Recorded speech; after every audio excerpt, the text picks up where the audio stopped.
mendukung usulan untuk menjadikan Presiden kedua dan keempat, Presiden Soeharto dan Presiden Abdurrahman Wahid sebagai pahlawan nasional, karena keduanya menurut kami merupakan pemimpin yang berhasil dan memiliki jasa-jasa yang besar terhadap Republik Indonesia. Apa yang sudah dilakukan untuk meningkatkan kesejahteraan masyarakat, kemudian menempatkan Indonesia dalam posisi yang baik di percaturan politik dunia, saya kira merupakan hal-hal yang sangat mendukung untuk bisa menjadikan beliau-beliau sebagai pahlawan nasional. Jadi saya kira ya, kita sebagai bangsa dan juga perlu belajar dari bangsa-bangsa besar yang lain, pemimpin-pemimpin suatu negara, pemimpin-pemimpin bangsa-bangsa yang besar yang bisa membawa kesejahteraan dan kemajuan bagi masyarakatnya, itu harus kita secara objektif memandang sebagai orang yang benar-benar berjasa.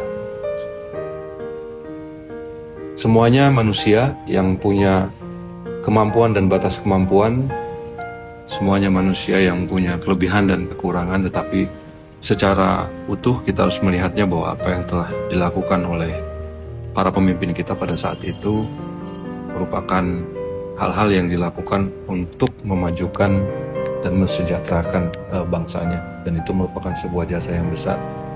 Seperti misalnya Pak Harto, pada saat kepemimpinan beliau kita merasakan satu stabilitas nasional yang mapan selama 30 tahun, pendidikan yang didapat, pendidikan mudah didapat, kemudian kita berhasil mencapai swasembada pangan yang merupakan juga bukti bahwa kesejahteraan masyarakat Indonesia yang paling basic itu terpenuhi.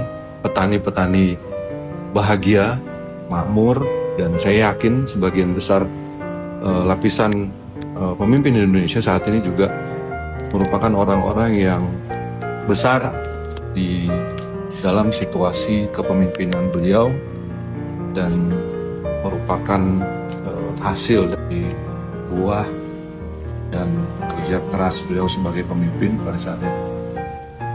Kemudian secara ekonomi juga pada saat itu kita dianggap sebagai suatu negara yang besar, kita diperhitungkan sebagai macan Asia, dan itu merupakan sesuatu yang menempatkan Indonesia pada posisi yang strategis. Presiden Gus Dur juga di tengah situasi politik saat itu merupakan sosok yang bisa mempersatukan. Beliau seorang yang visioner, yang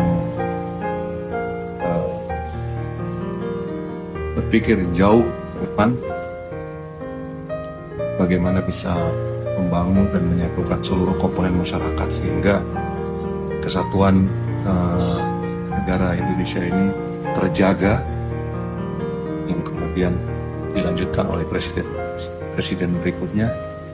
Dan saya kira itu juga merupakan sebuah jasa besar dari seorang presiden saat ini.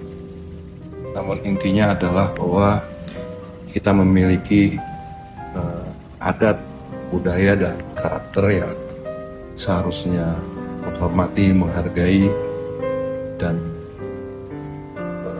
selalu mengingat jasa-jasa besar yang sudah dilakukan oleh para pendahulu kita, para orang-orang tua kita. Dan saya kira gelar pahlawan nasional bagi Presiden Soeharto dan Presiden Gus Dur merupakan sesuatu yang sudah selayaknya kita berikan.